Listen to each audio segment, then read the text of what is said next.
said, the problem with teachers is what's a kid gonna learn from somebody who decided their best option in life was to become a teacher? He reminds the other dinner guests that it's true what they say about teachers. Those that can, do. And those that can't, teach. I decide to bite my tongue instead of his and resist the urge to remind the other dinner guests that it's also true what they say about lawyers.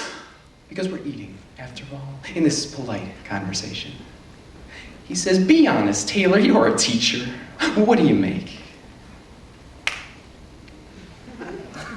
A grand piano, wrapped in quilted pads tied up with canvas, strapped like classical music skit to the clinically insane, is gently nudged out an 8-story window without its legs on 62nd Street. It dangles in the April air by the mover's crane, Chopin, shiny black liquor squares and white dirty crisscross patterns hanging like the second to last note of a concerto on the edge of your seat, on the edge of tears, on the edge of 8 stories, up and going. Over it is a piano being pushed out of a building and lowered by a mover's crane onto a flatbed truck, and I'm trying to teach math in the building across the street.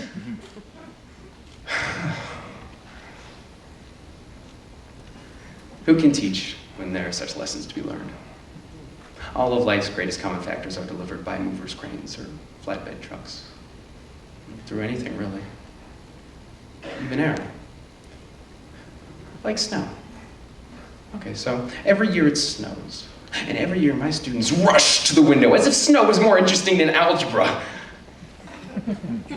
Which, of course, it is. So please, let me teach like a Steinway, slowly spinning by in the April air. Hanging so hinderingly, so dangling. Let me teach like the first snow falling. Have you ever seen a Viking ship made out of balsa wood and popsicle sticks? Maybe 16 oars made out of chopsticks, or a red and yellow sail ripped from the younger brother's footsie pajama?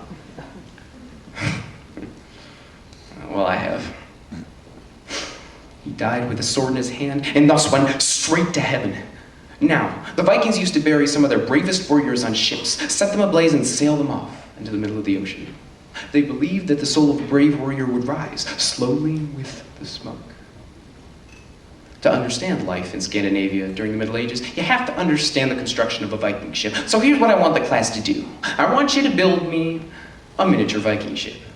Now, you can use whatever materials you want, and I'll give you till the end of the month, but you must all work together. Just like the Vikings of old. He died with his sword in his hand and thus went straight to heaven. Mr. Molly, if that's true, if he died with his sword in his hand, he would go to Valhalla. What if you were like an old Viking dude dying from old age? And, oh, I'm dying from old age. Could you just reach out and grab it? Well, if I was an old Viking god, I don't think I'd fall for that. But if I was a Viking dying from old age, that's probably what I'd do. You're a genius, kid. He died with a sword in his hand and thus went straight to heaven. Tony Steinberg had been absent from school for 6 weeks before we finally figured out what was wrong. And when we did, kids left whisper the name of the disease in the hallway, as if simply saying it too loud could make you catch it. We'd been warned. The head of the middle school had come to class to let us know that Tony was coming to school on Friday, but he's had a rough time. The medication he's taking is making all of his hair fall out, so I don't want anybody pointing, anybody laughing, or anybody smiling. I often say that I really enjoy teaching in a private school. Mainly because I can talk about God and not get in trouble with the law.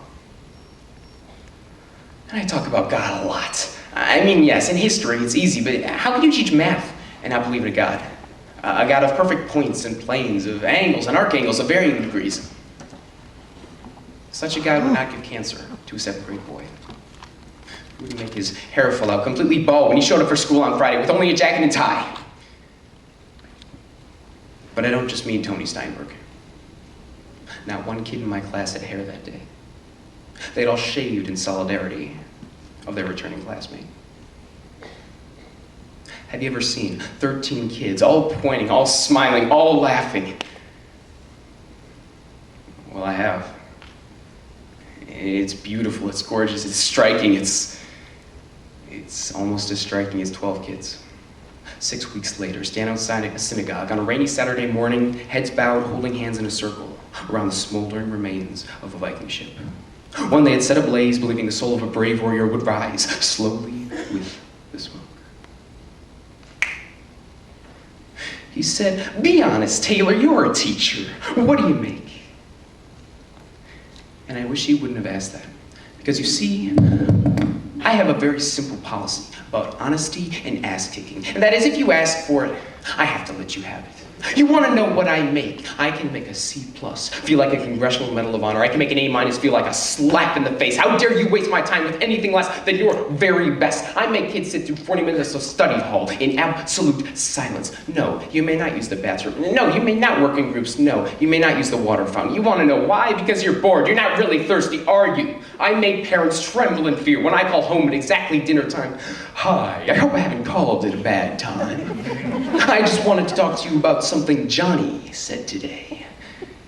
He said, "Leave that kid alone. I still cry sometimes, don't you?" And it was the most noble act of courage I had ever seen. I make parents see their children for who they really are and who they can be. You want to know what I make? I make kids criticize. I make them analyze. I make them apologize and mean it. I make them write, and then make them read. I make them spell definitely beautiful, definitely beautiful, definitely beautiful, over and over and over, until they will never misspell either of those words again. I make them show all of their work in math, and I make them hide their final drafts in English. I make them understand that if you got this, then you follow this, and if anybody ever tries to judge you by what you make, you tell them this. Let me break it down for you so you know what I say is true. I make a difference. Now, what about you?